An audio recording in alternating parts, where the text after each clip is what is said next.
একদম কম খরচে কিন্তু সাইডত কালো বোর্ডার দিয়ে তোমার সিলিং বানিয়ে নিয়ে পাচ্ছেন। আর যে খরচাটা তোমার সিম্পল সিলিং বানাতে লাগবে সেই খরচাটার মধ্যে হয়ে যাবে, এক্সট্রা করে কোনো খরচা লাগবে না সাইডে কালো বোর্ডারটা দেওয়ার জন্য। যাই কম খরচের মধ্যে সিলিং করে যাচ্ছেন তাই কিন্তু এই ভিডিও গানে শুরু থেকে শেষ পর্যন্ত দেখলে বুঝিয়ে পারবেন যে কম খরচের মধ্যে সিলিং করা সম্ভব।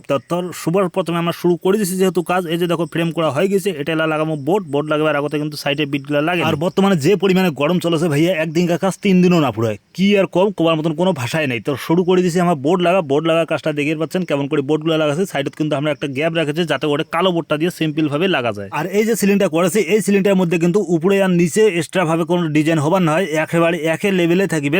সাইডের যে কালো বোর্ডারটা আছে সেই বোর্ডারটা কিন্তু সাদা কালার বোর্ডটার সাথে লেভেল হয়ে থাকবে, একেবারে লেভেল থাকবে। তারপরে কিন্তু কালো কালার বোর্ডারটা দিলে ঘরটা সৌন্দর্যটা এমনিতেই বাড়ি যাবে। আজকের যে বাড়িটার কাজ করেছি এই বাড়িতে কিন্তু একটা রুম না হয় 4টা রুম আছে, 4টা রুমের সিলিং হচ্ছে, 2টা রুম হবে প্লেন সিলিং, প্লেনের মধ্যে ডিজাইন আছে, আর 2টা রুম তো ফুল লাক্সারি ডিজাইন হবে। আর সাইডের যে বারান্দা আছে ঘরের বেকি ঘরের বারান্দা গান পুরো বারান্দা গান সিলিং হবে। তো ঘরটার বাড়িটার সম্পূর্ণ কাজটা কেমন হবে এটা দেখার জন্য অবশ্যই ফলো করে রাখবেন। এইরকম একটা সিম্পল সিলিং আমার বোর্ড লাগাইতে লাগে প্রায় 2 থেকে আড়াই ঘন্টা, 2 থেকে আড়াই ঘন্টার মধ্যে কমপ্লিট হয়ে যায়। সেই জায়গায় আমার 4 ঘন্টাও ঠেকেছে না, কারণ এত পরিমাণে গরম যে থাকা মুশকিল। ঘরের ভিতরে যে থাকবো তার কোনো উপায় নেই। দোষটা কিন্তু আমারে, কারণ সবার প্রথমে ঘরের ভিতরে ঢুকি আমার ফ্যানটা আগত কাটি দিই, না হলে আমার সিলিং লাগামো কোটে। এর সাথে সাথে তোমরা বাইরের ওয়েদারটা দেখে নাও কি পরিমাণে রোদ রয়েছে। এই রোদের মধ্যে যদি আমার ব্ল্যাক ডায়মন্ড 1 ঘন্টার জন্য খাড়া করে থাকা যায় তারপরে আর খুঁজেও পাওয়া যাবার না। দেখতে দেখতে প্লেন বোর্ডটা প্রায় শেষের দিকে হয়ে গেল, আর একখান বোর্ড লাগালে কিন্তু প্লেন বোর্ডটা লাগা হয়ে যাচ্ছে। আর সাইডে সাইডে কিন্তু বোর্ডারের জন্য কিন্তু আমরা একটু জায়গা ফাঁকা রাখছি যেহেতু আমার সিম্পল সিলিং এর কাজ। দেখো কি হারে গরম।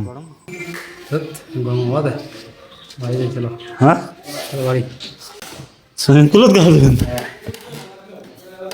না বা এত গরম রোদ আর বোটখান দেখতে গেলে আগে এসে দেখো কেমন রোদের তাপ। আর আমরা কাজ ছাড়ি দিয়ে তারপরে পালান দিছি, একবারে খাবার গেছি, তো এখন আইসি নামগন্ধ নাই। এখন রাতেই যাচ্ছি, লাইট লাগে না, তারপর বাকি কাজটা করেছি। তো বাকি কাজটা বলতে সাইডের বোর্ডারটা খালি বাকি ছিল, এই বোর্ডারের কাজটা করার জন্য আরও যাচ্ছি। একটা পাশ হয়ে গেলে আরও কিন্তু 3টা সাইড বাকি আছে। দেখো উপরের অবস্থাটা কি অবস্থায় আছে বর্তমানে। তো এই যে দেখো আমরা আরেকটা সাইড ধরেছি, এই সাইডটা করলে কিন্তু আমার প্রায় শেষের দিকে হয়ে এসেছে বোর্ডার মারা কাজটা। এইরকম করে কালো বোর্ডটা লাগাবার জন্য এক্সট্রা কোনো খরচা লাগবে না, সিম্পল সিলিং এর মধ্যে কিন্তু এইরকম করে কালো বোর্ড লাগিয়ে নিয়ে পারবেন তোমার। বর্তমানে কাজটা মোটামুটি শেষের দিকে কেমন লাগেছে অবশ্যই কমেন্ট করে জানাবেন। আর কাজ করে থাকি দেখেছেন আর এরকম সিলিং কাক নেবে অবশ্যই কমেন্ট করবেন। আমরা কিন্তু কমেন্ট করলে সেই কমেন্টের ভিত্তিতে আমার নাম্বার দিয়ে পাঠাই, আর সেই নাম্বারে যোগাযোগ করে আমার সাথে কিন্তু কন্ট্যাক্ট করে আমার দ্বারা কাজ করে নিয়ে পারবেন তোমার বাড়িতে।